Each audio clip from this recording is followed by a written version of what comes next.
കോഴിക്കോട്ടെ വടകര നഗരസഭയിലെ UDF കൗൺസിലർക്കെതിരെ WhatsApp ഗ്രൂപ്പിൽ മുസ്ലിം ലീഗ് കൗൺസിലർ ജാതി അധിക്ഷേപവും അസഭ്യ പരാമർശവും നടത്തിയതായി പരാതി.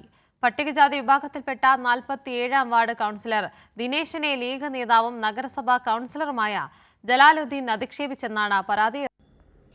വടകര നഗരസഭ കൗൺസിലർമാരുടെ പൊതു വാട്സ്ആപ്പ് ഗ്രൂപ്പിൽ ജലാലുദ്ദീൻ രാഷ്ട്രീയപരമായ ഒരു പോസ്റ്റ് പങ്കുവച്ചിരുന്നു.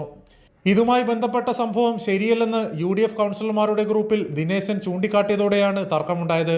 തുടർന്ന് ദിനേശനെതിരെ ജാതിയെ പരാമർശിച്ചുള്ള അധിക്ഷേപവും അസഭ്യ പരാമർശങ്ങളും നടത്തിയെന്നാണ് ആരോപണം. മോനെ ദിനേശ, കളിക്കേണ്ട, പട്ടികജാതിയിൽ പെട്ടതുകൊണ്ട് മാത്രമാണ് നീ കൗൺസിലറായത് എന്ന തരത്തിലുള്ള പരാമർശമാണ് ജലാലുദ്ദീൻ നടത്തിയതെന്നാണ് പരാതി.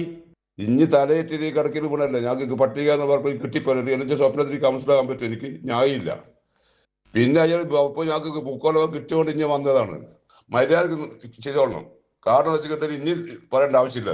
എനിക്കിത് അർഹതപ്പെട്ടവരല്ല. ഇനി എങ്ങനെയോ വന്നിട്ട് അതിന് വന്നുകൊണ്ട് പറ്റിയ ഒരു കൗൺസിലർ മാത്രമേ ഉള്ളൂ. അയ്യൊരു അഹങ്കരിക്കല്ല. അതുകൊണ്ട് കളിക്കല്ല ദിനേശ, കളിക്കല്ല. നമ്മളെ മോഹൻലാൽ കൊണ്ട് കളി പഠിക്കുകയെ നീ കളിക്കില്ല കേട്ടോ. നല്ലതല്ല ഇത്. സംഭവത്തിൽ ദിനേശൻ മുസ്ലിം ലീഗ് നേതൃത്വത്തിന് പരാതി നൽകിയെങ്കിലും വിഷയം ഒതുക്കി തീർക്കാൻ ശ്രമിച്ചെന്നാണ് ആരോപണം. സംഭവം UDF കൗൺസിലർമാർക്കിടയിലും പ്രതിഷേധത്തിനിടയാക്കി. മുന്നണിക്കകത്തുനിന്നു തന്നെ പട്ടികജാതി വിഭാഗത്തിൽപ്പെട്ട കൗൺസിലർക്കെതിരെ ജാതി അധിക്ഷേപം ഉണ്ടായെന്ന ആരോപണം ലീഗിലും UDFിലും പുതിയ രാഷ്ട്രീയ വിവാദത്തിന് വഴിവെച്ചിരിക്കുകയാണ്. കൈരളി ന്യൂസ്, കോഴിക്കോട്.